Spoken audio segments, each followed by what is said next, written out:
말씀에 대한 우리의 반응에 대해서 오늘 이사야서 5장 24절 말씀을 가지고 함께 나누도록 하겠습니다.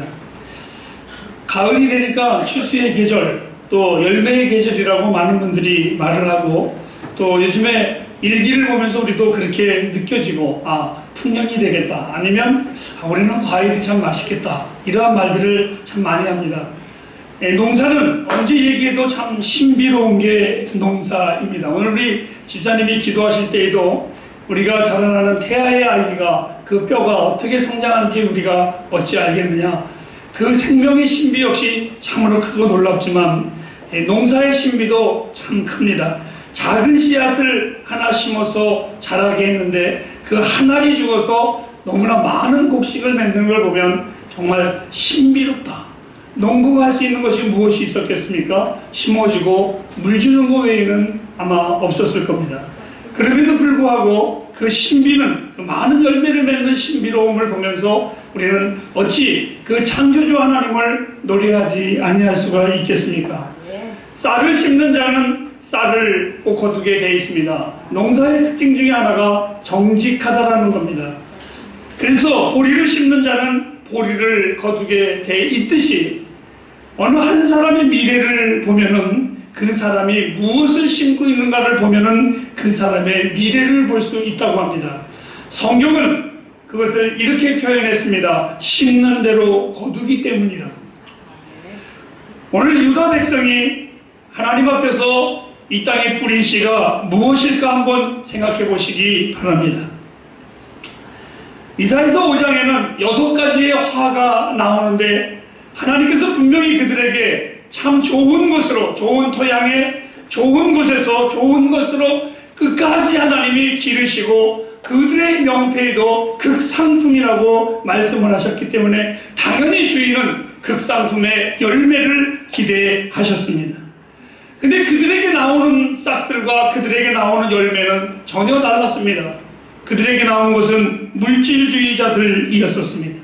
그리고 거짓과 욕심이 가득했습니다. 돈이 생기는 거라면 이들은 거짓을 해서라도 그 돈을 만들기에 급급해 있었습니다. 저는 이런 생각을 잠시 하게 됐습니다. 나는 우리 햇불 가족들이 다 부자가 되기를 바랍니다.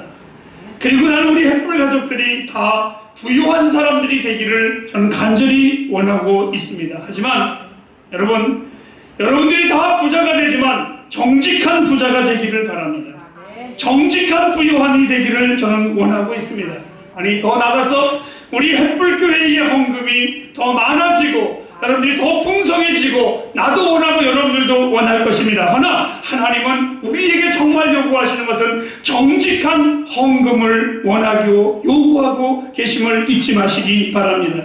그럼에도 불구하고 이들은 그 하나님 앞에서 받은 모든 물질을 가지고 이들은 악하게 썼습니다. 더 나아가서 이들은 선을 선으로 말하지 아니하고 악을 악으로 말하지 아니하고 이들은 눈치껏 하루하루의 삶을 살아갔습니다. 그리고 스스로 이들은 자기가 잘난 줄 알고 교만했습니다. 그리고 하나님이 주신 모든 삶의 여건들을 가지고 이들은 하나님께 영광을 돌린 것이 아니라 오히려 쾌락을 즐거워했습니다. 더 나아가서 이들이 이러한 삶의 모습을 보면서 결론적인 것은 이들은 부정했습니다. 하나님께서 그래서 이들의 삶을 향하여 극상품의 열매가 아니라 들포도의 열매를 왜 맺혔느냐고 책망을 하시면서 화가 있을 것인데 이들은 반드시 하나님이 심판하실 것이라. 극상품이 스스로 건물로 만들어져 버렸습니다. 아니, 극상품의 매력을 다 상실해버리고 스스로가 타락한 어떠한 낙엽과 같이 이들의 삶을 만들어버렸습니다. 그러니 이들이 심은 씨는 하나님의 심판을, 화를 자초할 수밖에 없었습니다. 왜 하나님이 이 극상품의 포도나무를 심었는데 이들에게 들포도의 열매가 맺혔을까? 왜 이들의 삶이 이렇게 되었을까? 하나님은 우리들이 어떻게 살아야 할 것을 이미 다 말씀하셨습니다. 그렇게 살지 않으면 극상품의 품위를 상하게 한다면 너희들에게는 반드시 심판이 임할 것이라고 선포하셨습니다. 그럼에도 이들이 왜 이렇게 살았을까? 아니, 좀 더 표현하면 왜 사람들은 어리석은 삶을 택하는가? 있는가? 이것이 바로 오늘날 우리 오늘 이 말씀에 대한 본문의 질문이기도 합니다. 그 이유는 아주 간단하죠. 만군의 하나님의 말씀을 버리고 또한 이스라엘의 거룩한 자의 하나님의 말씀을 멸시하였기 때문에, 즉 하나님에 대하여 무시했기 때문에 이들은 이러한 엄청난 잘못을 저질러버리고 말았습니다. 우리들은 하나님의 말씀을 온전히 지킬 수 없는 연약한 존재들입니다. 하나님은 그것을 우리에게 너무나 잘 알고 계십니다. 잘 지키지 못함이 사실은 문제가 아닙니다. 저 역시 한 주간 동안, 하루 동안 수없이 하나님의 말씀을 온전히 그 앞에서 살았을까? 아니, 그 하나님 앞에서 정말 자신만만하게 살았다라고 말할 수 있는 사람이 있으면 한번 손을 들어보시기 바랍니다. 오늘 우리 집사님이 기도하셨습니다. 나는 모든 대표 기도하는 사람들을 보면서 이런 생각을 합니다. 아마 저가 저렇게 살지 못했기 때문에 참으로 고백하는 마음으로, 하나님 앞에 겸손한 마음으로 저렇게 고백할 것이다. 아마 하나님께서 우리들의 삶 속에서 이렇게 하나님의 말씀을 지키지 못하고 이렇게 하나님의 말씀을 연약하게 우리가 준행하지 못한 것을 하나님이 아신다면 우리는 죽어도 100번 죽어도 마땅할 것입니다. 그런데 놀라운 것은 나의 연약함에도 불구하고 주님의 은혜는 나의 그 부족함을 가리기에 넉넉하셨습니다. 문제는 여러분 나의 연약함이 아니라, 그 연소함이 아니라 우리는 하나님의 그 말씀을 완전히 거절하고 무시하는 데에 문제가 있다는 겁니다. 하나님, 우리가 연약한 거 압니다. 하나님, 우리가 이 말씀을 온전히 지킬 수 없는 것 너무나 잘 알고 있습니다. 그런데 문제는 이것이 하나님의 말씀을 우습게 여기고 하나님의 말씀을 경몰히 여기는 데에 문제가 있다는 겁니다. 이런 겁니다. 주의를 안 지킬 수도 있습니다. 뭐 바쁜 세상에 그럴 수도 있겠지요. 그런데 문제는 안 지켜도 마땅히 자기가 의로운 줄 여기고 살아가는 이 문제라는 겁니다. 사랑하는 햇불가족 여러분, 이것이 이사야 시대에 정말 문제였었지만 이것은 오늘날 우리 시대의 문제이기도 합니다. 하나님이 누구신지 모르는 무지함, 그 하나님의 말씀을 거절한 죄악에 떨어졌기 때문에 이들은 이러한 모습을 발견하게 되었습니다. 저는 목사로서 모든 교회 앞에 솔직히 고백한다면 우리 성도들이, 또한 이 한국의 많은 교회들이 하나님과의 관계의 무지함은 사실상 성도들의 책임이 아니라 목사와 교회들의 책임이라고 저는 알고 있습니다. 지금까지 교회들은 이사야 시대가 그 범했었던 죄악을 무엇인지 1등만 하면 축복받은 것이고, 부자만 되면 축복받은 것이고, 높은 지위에만 앉으면 축복받은 것이라고 말을 하고 그렇게 축복 기도를 해줬었던 그 이사야 시대 때의 죄악이, 아니 오늘날 우리 교회는 그대로 그것을 구하고 그것을 그대로 가르치고 있습니다. 수없이 쏟아져 나오는 많은 설교와 메시지들이 보면 전부가 다 1등 해야 되고, 전부가 다 부자 돼야 되고, 전부가 다 건강해야 되고, 전부가 다 그러한 것에, 아니 전한 것에, 세상적인 것에 다 이 하나님의 말씀이 맞춰져 있을 때에 하나님은 내가 전한 이것이 아닙니다. 지난 주일날 말씀을 드렸다시피 한 청년이 주님의 말씀을 들었을 때 고작 그 생명을 살리는 주님의 말씀이 자기에게 있어서는 물질이나 구하는 말씀이 되어버렸다면, 사랑하는 햇불가족 여러분, 오늘 우리들의 예배가 여러분의 영혼을 살리는 예배가 되기를 바랍니다. 이 하나님의 말씀이 여러분의 인격을 높이는 하나님의 말씀이 되기를 바랍니다. 오늘 이사야 교회가, 이사야 선지자가 그랬고 오늘날의 교회들이 똑같았습니다. 우리들의 무지함과 소경된 가운데 있어 교회는 하나님을 섬김이 아니라 오히려 하나님 같은 우상을 경배하고 있습니다. 하나님이 아니라 하나님 같은, 그리고 세상의 소리와 교회의 소리와 전혀 다른 것이 없습니다. 이렇게 하면 복을 받고 저렇게 하면 복을 받는다면 세상과 교회가 다른 것이 무엇이 있겠습니까? 다니엘은 이렇게 말을 했습니다. 아니 내가 하나님께서 나를 이 불 속에, 사자의 뜰 속에 집어던질지라도 하나님이 나를 살려주실 것이라고. 허나 그거는 안 믿는 사람도 할 수 있습니다. 누구나 다 할 수 있습니다. 그런데 진정한 그리스도인은 바로 이 고백이 마땅한 겁니다. 무엇이라도 하지만 하나님이 나를 살려주시지 아니하신다 할지라도 하나님은 나의 하나님 되십니다. 아멘. 사랑하는 햇불 가정 여러분, 오늘 여러분들이 잘 살고 못 사는 것, 그것이 중요한 것이 아니라 하나님이 여러분의 하나님 되심을 인정하시기를 바랍니다. 그것이 매력적인 그리스도인들의 삶입니다. 그런데 오늘 이사야 교회는 극상품의 매력을 상실해버렸습니다. 마치 개가 주인의 말을 잘 듣는 것은 딱 하나 있습니다. 주인의 손에 맛있는 간식이 있기 때문에 그 개는 주인의 말을 듣는 것입니다. 주인을 존경하는 것 아닙니다. 주인을 사랑하는 것 아닙니다. 그저 그 먹이 하나를 먹기 위해서 개는 있습니다. 오늘 우리들의 모습을 한번 잔잔히 생각해 보시기 바랍니다. 나는 하나님의 손에 있는 그 어떠한 먹이에 관심이 있는 것인지, 아니면 하나님께 관심이 있는 것인지, 아멘. 내가 주를 사랑한다는 고백이, 내 신앙이 정말 주를 진정으로 사랑하는 것인지, 아니면 주께서 내가 사랑한다고 할 때에 나에게 이런 것을 주시지 않겠는가, 이것 때문에 사랑하는 것인지, 우리는 그러한 신앙이 되어서는 절대로 안 됩니다. 제가 목회를 하면서 매주 여러분들에게 하나님의 말씀을 전하는 것은 진리에 대한 어떠한 변호나 하기 위해서 이 하나님의 말씀을 전하지 않습니다. 그리고 하나님의 말씀이 다른 메시지보다, 다른 타종교의 메시지보다 더 좋고 우리 기독교가 더 뛰어납니다, 이러기 위해서 저는 이곳에 서 있는 것도 아닙니다. 또한 하나님의 말씀을 지키는 여러분들은 도덕적으로 잘 살아야 됩니다. 여러분들은 선한 일도 많이 해야 됩니다. 이러한 도덕적인 설교를 하기 위해서 제가 이곳에 있는 것도 아닙니다. 그리고 이 하나님의 말씀을 여러분에게 전하는 것은 이 땅에서 잘 먹고 잘 살기 위한 그것이 우선적인 목적을 가지고 제가 이 말씀을 전하는 것도 아닙니다. 더 놀라운 것은 여러분, 목사인 나는 직업도 아닙니다.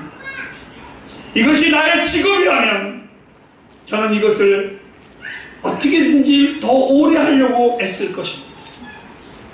그리고 이것이 나의 직업이라면 이 교회에서 더 많은 돈을 받기를 위해서 여러분에게 세상적인 설교를 아마 엄청나게 많이 했을 것입니다. 하지만 기억하십시오. 목사인 나는 이것은 직업도 아닙니다. 하나님이 잠시 나를 이곳에서 외치라고 했기에 외치는 것뿐입니다. 오늘 하나님이 이것이 끝으로 고만하면 저는 고만할 것입니다. 그리고 내 나머지 인생은 내 직업을 찾아서 무엇인가를 먹고 살 준비를 해야 할 것입니다. 햇불 가정 여러분, 이것은 나의 목회의 목적도 아닙니다. 그럼에도 하나님께서는 나를 지금까지 이 복음을 전하신 것은 세상적인 복음이 아니라, 이 땅에서의 어떠한 영유를 위한 복음이 아니라, 나와 여러분들을 통해서 하나님의 백성으로 삼으시는 극상품을 만들기 위한 하나님의 그 노력이요 애씀이라고 저는 믿습니다. 저는 이 하나님의 기대를 저버리고 싶지 않습니다. 이 하나님의 말씀을 정말 땅에 떨어뜨리고 싶지가 않습니다. 저는 이 말씀을 존귀합니다. 이 말씀을 존경하고 이 말씀을 귀하게 여깁니다. 그럼에도 사람들이 하나님의 말씀을 거절하는 이유는 두 가지로 한번 생각을 해보았습니다. 그 첫째는 사람들은 하나님의 말씀이 자기의 행복을 방해하는 것으로 여기고 있습니다. 사람과 행복 사이에 하나님의 말씀이 끼어들어서 삶을 제한한다는 생각을 합니다. 내가 무엇인가를 하고 싶었는데 이 말씀이 하지 말라, 하라, 이렇게 하기 때문에 왠지 자기가 그 행복이 자기가 깨어지는 것 같아서 하나님의 말씀을 거절하기도 합니다. 그러나 진정한 행복은 내가 누구인지를 알 때에 우리는 행복이 오는 겁니다. 나는 내가 죄인일 때에는 기쁨이 없었습니다. 그런데 하나님이 나를 극상품으로 여겨주셨다고 했을 때에 거울에 비치는 그 극상품을 볼 때마다 내가 얼마나 기분이 좋은지 모릅니다. 여러분도 어떻게 성경은 이렇게 말했습니다. 거울에 비친 내 극상품을 보면서 황홀에 빠졌을 때 저는 고백합니다. 하나님, 어찌 이렇게 잘 만드셨습니까? 주께서 나에게 말씀하십니다. 내가 만든 바라. 그 행복, 내가 누구인가를 알 때에 나는 진정한 행복이 있습니다. 두 번째로 사람들이 하나님의 말씀을 거절하는 이유는 자유의 정반대로 여기기 때문에 우리는 자유를 원하는데, 하나님의 말씀이 말씀이 끼어 있으면 왠지 자유가 상실된 것 같습니다. 이런 것입니다. 저희 어렸을 때에 이상하게 참 그거를 알다가도 모르겠습니다. 저희 교회 바로 앞에 주일학교 부장 집사님이 하시는 만화가게가 있었습니다. 어머니가 헌금을 주면 가장 큰 유혹이 그 만화가게를 지나가는 것입니다. 그 만화가게에 들어가가지고 헌금을 주면 솔직히 고백하는 겁니다. 10원을 주면 오너치는 만화를 보는 거예요. 그런데 그 만화가 끝나면 괜찮은데 시리즈로 나올 때 재미는 이루만 할 수 없어요. 우리 성도님들은 별로 뭐 웃으시는 분은 하지짜리만 한 거 보니까 정가범이고 나머지는 다 책만 보셔서 잘 모르시겠죠? 근데 그게 너무너무 재밌어서 한참 보고 있는데 그만 예배 시간이 점점 다가올 때 그 유혹을 이긴다는 것은 마치 주일학교 학생이 있는 순교와 다름없습니다. 그런데 기분 나쁜 게 있습니다. 그때의 어린 마음에 나는 교회가 싫었고 하나님이 싫었습니다. 왜? 같이 만화가게 간 내 친구들은 아무 의식 없이 너무 기쁨으로 그 만화책을 보고 소리 지르고 즐거워하고 기뻐하는데 나는 예배 시간이 돼서 가야 되는 내 마음은 소가 도살장 끌려가는 겁니다.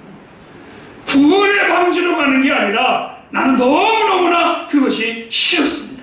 놀고 싶었습니다. 아니 이것은 엄격히 따지면 자유가 아니라 방종입니다. 주님 우리에게 위대한 메시지를 전하셨습니다. 너희가 내 안에 거하면 참 내 제자가 되고 진리를 알지니 진리가 너희를 자유케 하리라. 이 자유가 마치 예수를 믿으면 빼앗기는 것 같아서 이 말씀을 거절할 때가 참 많이 있습니다.